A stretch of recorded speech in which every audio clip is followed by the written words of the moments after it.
Hi, there's Life Prepper here, and this is my second Back to Bases junk journal, and this one has a city theme.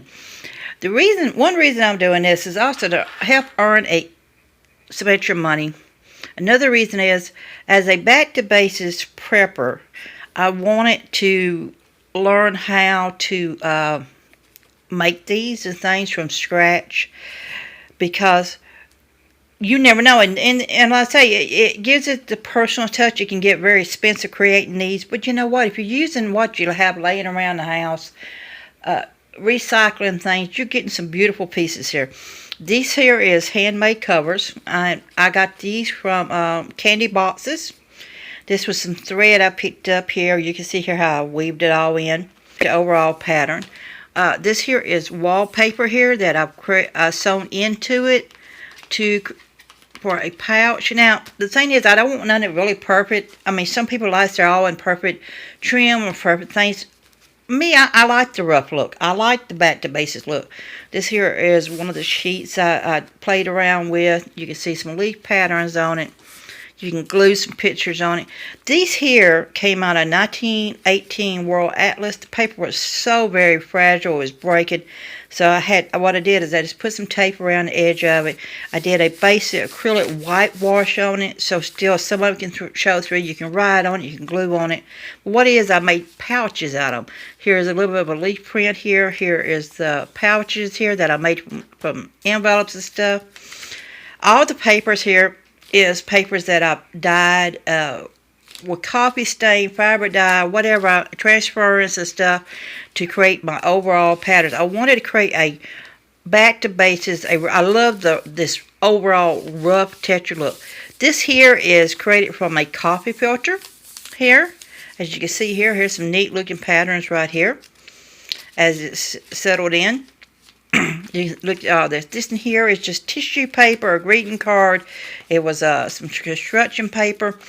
Things that, you just have that you've picked up whatever and you've made it from scratch.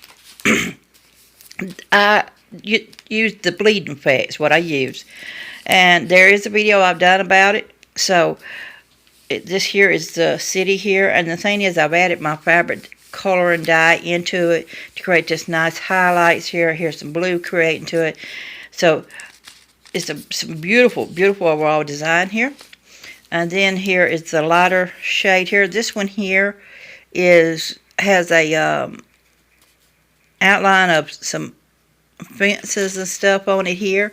Still a little bit of an outline of a fence, and then you can see the halo effect. Here is another one of the 1918s that I created here.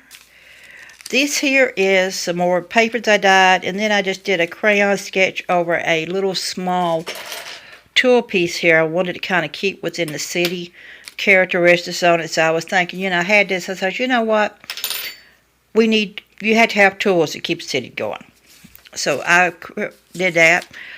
How I created this particular bleeding effect here is what I do is I take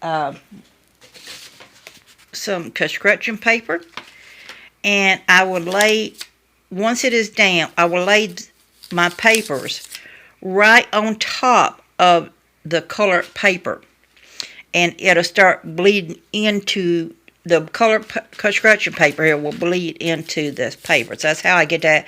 And that's leftover coffee, that's coffee staining right here. Again, this in here is some ego printing that I did to create some of these overall patterns here that I've done. I love the back to bases rough look here. This one here is one I played around with. Got some dye into it. Each page pretty much has got its own characteristics, its own basic overall design. Another one of what's part of the city theme. Now, my back to basic books are designed for you to write in, to fill up, to make the way you want. And each one of my books has these. Now, in a back to basics, when you're thinking about it, say, okay, you're out in the middle of nowhere, you got 15 notebooks, whatever you've accumulated over time. You got reamers, miners you can use, or whatever. You can make from nothing. And I love to create, so I enjoy doing things like this. So here's another page. This in here, you can see the coloration of the buildings. the highlights of the lights, a little hairlines of trees and stuff in there. This in here was another outline here. You can see here, look here. It looks like it looks like a tree a little bit still in there. And the thing is that you can flip these pages over any way you want to flip them over. That was the outline of a building right there.